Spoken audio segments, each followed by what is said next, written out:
Hello everyone, I welcome you all again in the lecture of IC engine fuel and lubricants, and this is the lecture for engine emission and control.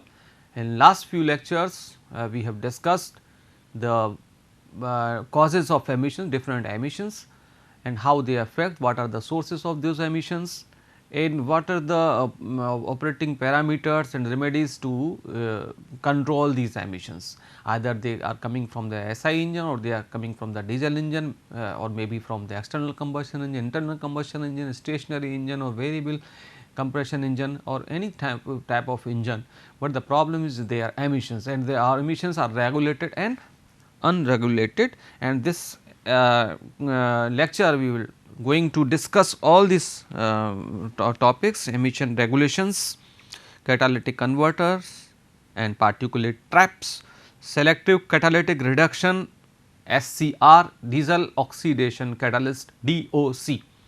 So, we will be starting this lecture emission regulation. You coordinated what is emission regulation. Emissions means the pollutants which are coming out from the engine tail pipe, that SI or CI engine. So, you can see that nowadays the problem is very much, it is achieved a very giant problem, and all the life, the pollution of this air pollution problem, we are all facing that problem, and we are all facing the irritation of eyes, visibility problem is there, some inhaling problem is there, their effects, counter effects are very much, their side effects are very much there. So, it is a big threat to our society. So, how you can achieve it? You are the human beings, you needs pure air for proper functioning of your organs, for your body. So, you cannot alone control this all these things. So, government have made some regulations, and these regulations in India is known as Bharat Stage, started in somewhere in 90s, and nowadays from April 2020 it is now Bharat Stage 6, and in Europe it is Euro 1, 2, 3, 4, 5, 6. So, you can see from here why it is needed. You all needed to cut down, to curb the emissions, we need some standards, and these standards have to followed by each of the auto sector, each thermal power plants, they have to install, they have to go for the R&D to reduce these emissions, because at last with some facilities you need purity in the atmosphere also. So, this purity can only come if the government takes serious interest, and of course, government is taking very serious steps towards it, and that is why he suddenly shifted from Bharat stage 4 to Bharat stage 6 in April 2020. And the main aim of these norms is to provide a common platform to all the auto sector manufacturers, to promote them for R&D work, to sustain in the market. They need some research to cut down these emissions, and these are the regulated emissions. These are carbon monoxide, carbon hydrocarbons, nitrogen oxide, and the particulate matter, which are very threatening. And so first of all, these norms are as per the fuel used. Either petrol engine emission norms are different from the diesel emission norms, and also they are different for the type of the engine. That the norms for stationary engine like your diesel generator is different as from the automobile engine. And also it depends upon the capacity of the engine. So, they are not only, you can say that this is the only slide which can claim that these are the stringent norms, and we all have to follow this. So, it depends of, there are subcategories of the norms, and particularly you can see that the aim of the Euro 6 is to reduce levels of harmful car and van exhaust emissions both in petrol and diesel engines. This includes oxides of nitrogen, carbon monoxide, hydrocarbons, in bracket THC means total hydrocarbon, and particulate matter PM, which is basically soot from diesel cars. The knock on effort of reducing these pollutants can also mean improved fuel economy and lower CO2 emissions. So, nowadays we are also planning some another techniques other than engine design. The route are also, because we know that the maximum power of the maximum amount of the fuel energy is goes into the frictional losses. We all know that the efficiency of the engine is approximately, if you turbocharge engine, it is up to 40 to 45%. So, where it is 40, remaining 50%, 55% is goes. So, the major part goes into the loss in the frictions. That friction may be in the different form. Road conditions are there, some drag of air drag at very high, when the vehicle running at on a road with very high speed, the drag is offered, resistance against the velocity of the your vehicle is there. So, you have to overcome all these things, as some, and also the internal frictions are also there, some leakage is there. So, maximum power part of fuel goes into to overcome these types of frictions. So, the vehicles are not only the R&D is focus only in the combustion chamber or engine system, also now government is planning to properly design the routes, proper design for the aerodynamic of the your vehicle also. But you can control your emissions by proper design of the engine, that is called the retrofitting.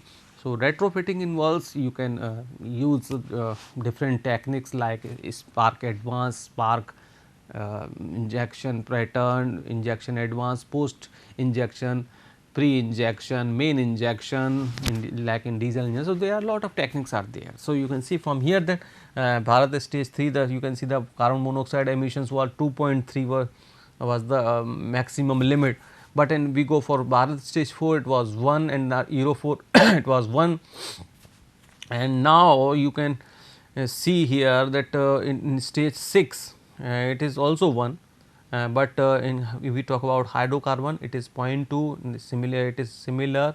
But if we talk about NOx in Bharat stage 3, so Bharat stage 3, if we talk about the NOx, it is 0.15 in unit is not is there, and we are not able to tell you that whether it is for stationary or moving engine.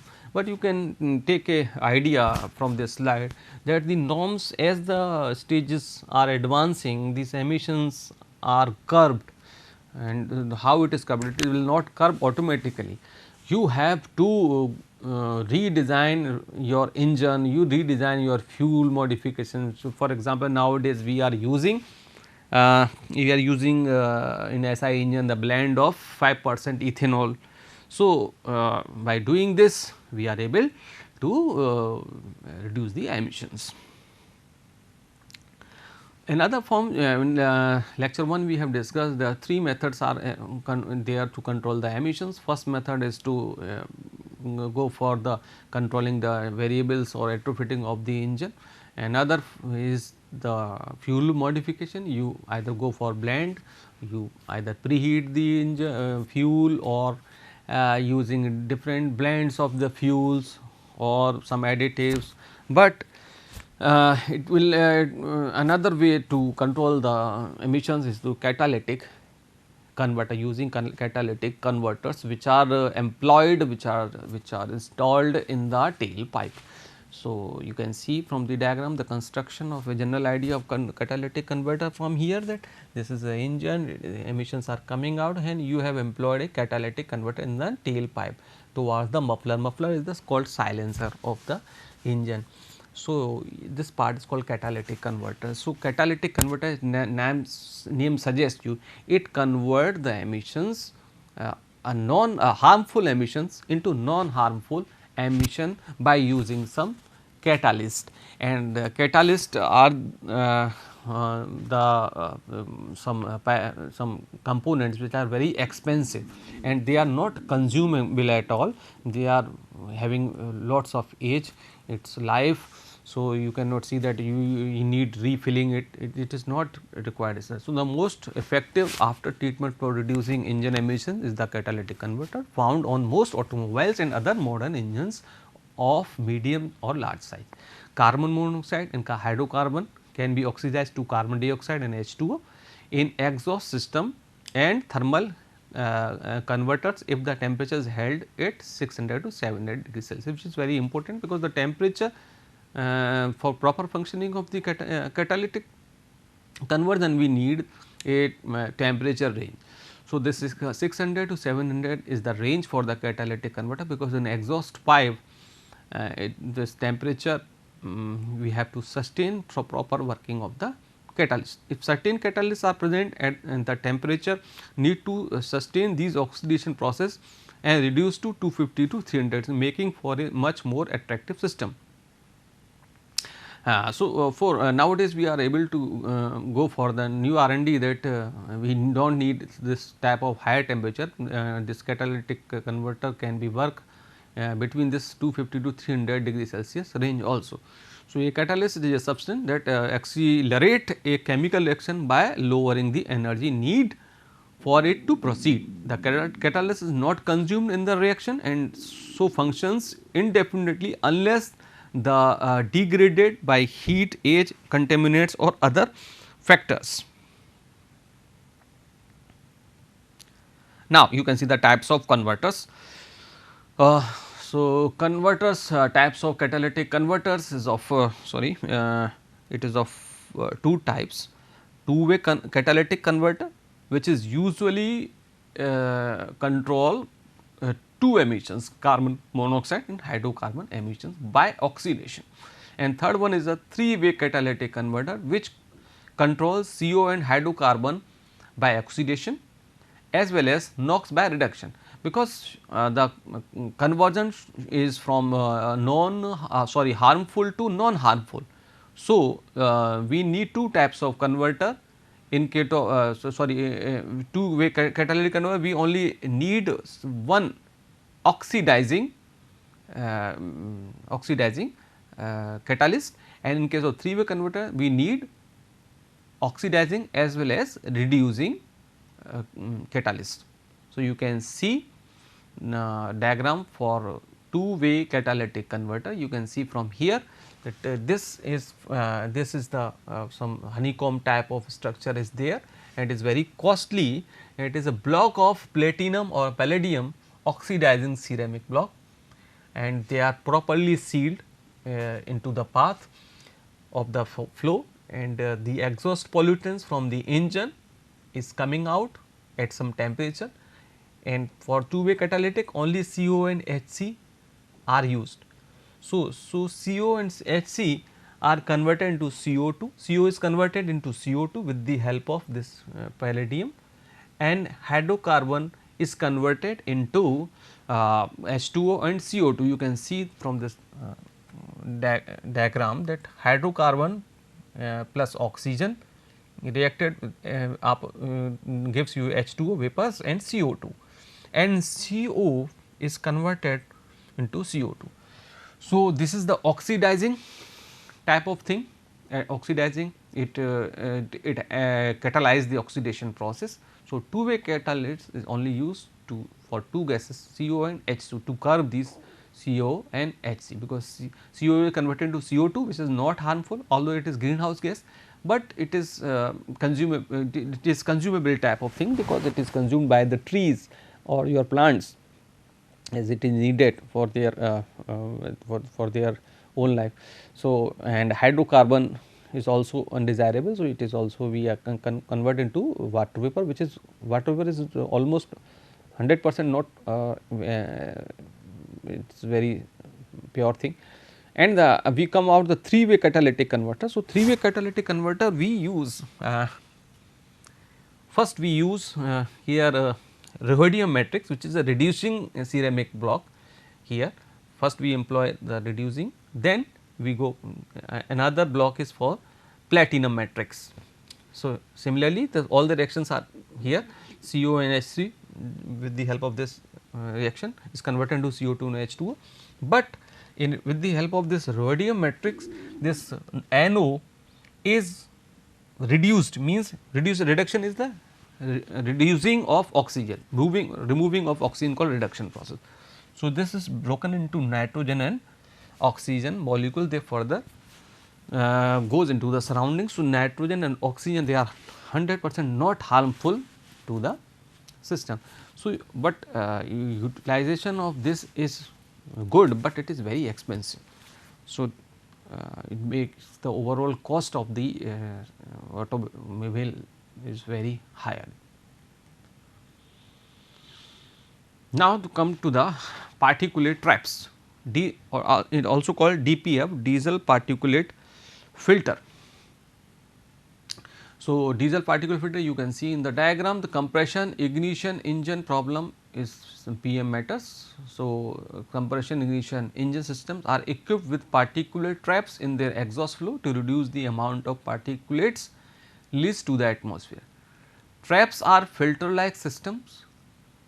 So, which basically what is traps? Trapping means filtering. So, traps are filter like system often made of ceramic in the form of monolith or mat or else made of metal wire mesh.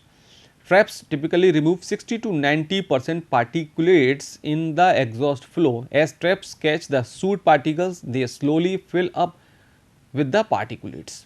So, it removes, it is like a filter and it removes 60 to 90%, and after continuous use they got slowly filled up. So, this restricts exhaust gas flow and raises the back pressure of the engine. So, if it is there's clogging is there of these filters, what will be happen? The back pressure is increased.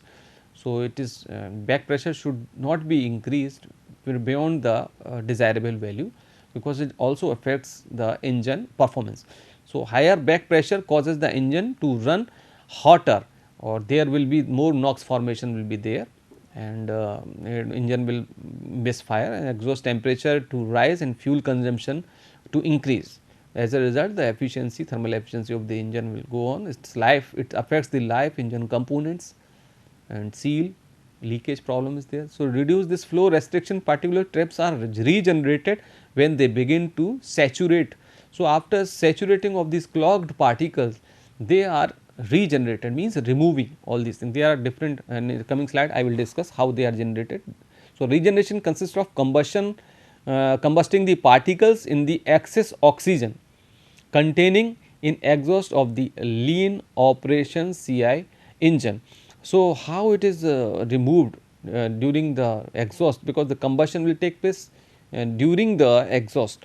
So, it is combusted, because you know that nowadays we go for 3 types of combustion in the similar engine: pre-mixed combustion, pre-cylinder, pre-combustion chamber, then main combustion, and then post combustion. So, we increase the post combustion we increase that post combustion, and because of the post combustion the temperature at exhaust is increases. Because of the higher temperature at exhaust, these particles which are clogged in the filters are get burnt out.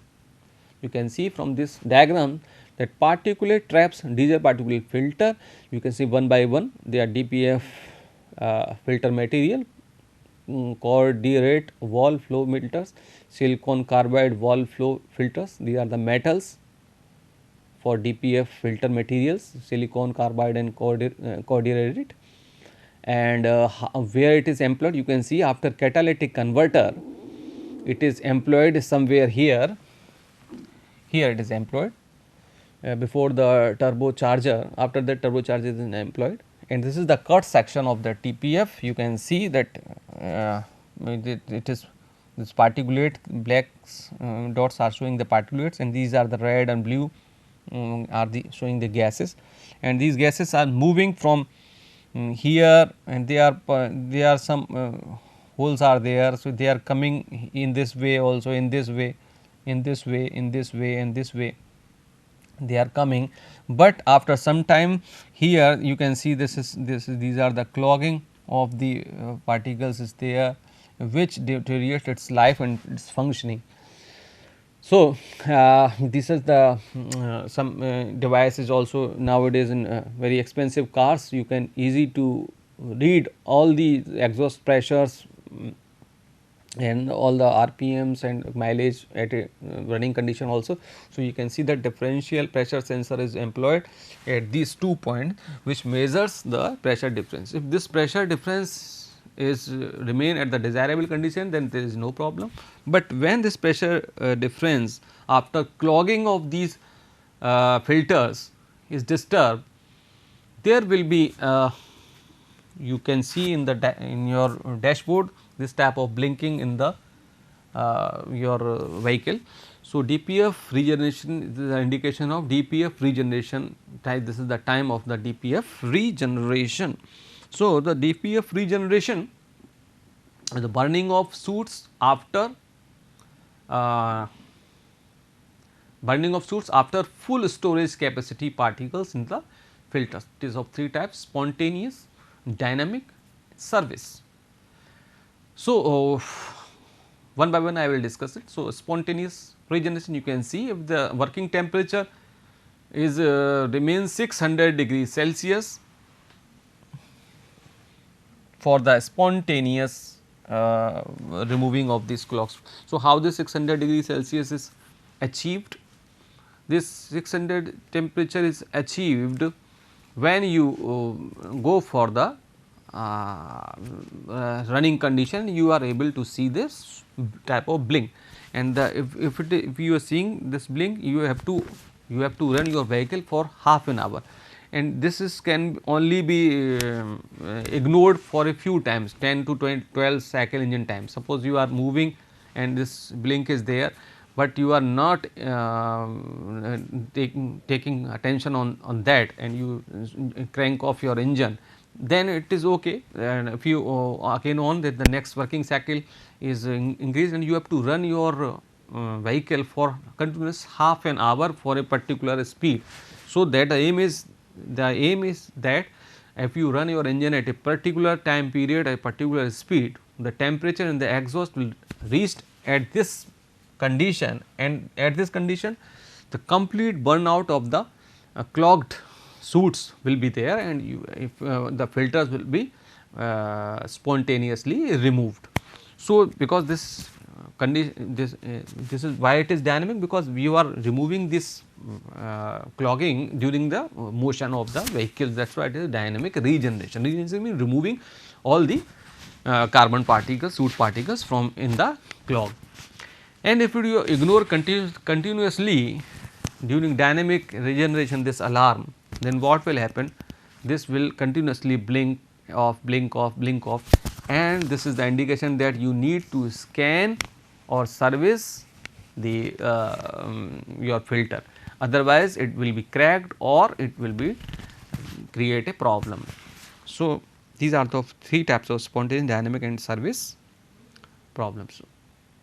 Now, the another is the selective catalytic reduction technique. We have discussed in last lecture that NOx reduction is possible with the help of EGR technology. This is the another technology. Selective catalytic reduction is the another technology to reduce the NOx. It is first it was used in thermal power plant in 1970 and used in gas turbine, waste plants, and incinerators. The SCR is an advanced active emission control technology system that injects a liquid reductant reagent through a special catalyst into the exhaust stream of a diesel engine. The reductant source usually automotive grade urea. How it works, you can see from here that here this is the engine, this is the engine exhaust is coming here, and this is the diesel oxidation catalyst, two-way or three-way. Then this SCR is employed here, and this is the urea tank to fill from the pump, and this is ECU control. ECU has sensors, it have already its database. According to that, this urea is supplied to the, it is having different types of operating condition in the its memory. So, as per your exhaust condition, it inject a required amount of urea into the this tailpipe, and the how it this is the honeycomb structure, oxides of vanadium and titanium type, and dynamic dose system for urea is used as NOx formations depend upon engine working system. These are the chemical reaction. The carbon monoxide converted into carbon dioxide, and hydrocarbons is converted into water in this.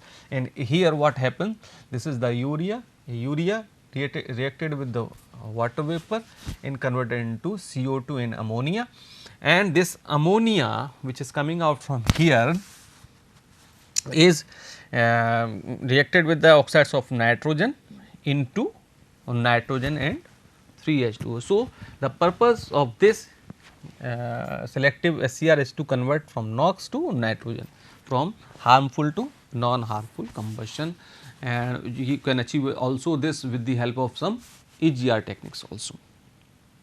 So, why SCR is important?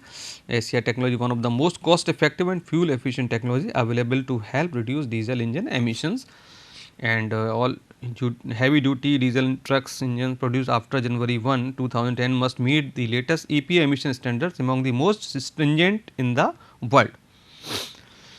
So, why SCR is important? A system can also combine with the diesel particulate filter to achieve even greater emission reduction for PM, and we are using SCR technology that help for off road equipment meet these stringent emission standards also. So, this diesel oxidation catalyst. So, diesel oxidation catalyst we have discussed this DOC in short. It converts CO and CO2, CO into CO2 and hydrocarbon into CO2 into water, and these are the DOC benefits: CO hydrocarbon reduction up to 90%, particulate matter reduction up to 50%, can work with high sulfur fuel. With the help of DOC you can because sulfur can be converted into sulfur dioxide. So, we can use high sulfur fuel move up to 500 ppm and can activate at lower temperature for CO and hydrocarbon emission, and proven low cost technology, and performance is also affected by catalyst operating conditions, specifically temperature and chapter. So, high performance tends to lie with the certain condition ranges and operation outside these boundaries often leads to catalytic deactivation, and you can burn your engine lean also. So, the despite of using DOC, so we are able to reduce your emissions, to curb your emission. So, this was all about in this lecture. So, we have completed the emissions in the IC engine and its control technique. Thank you so much.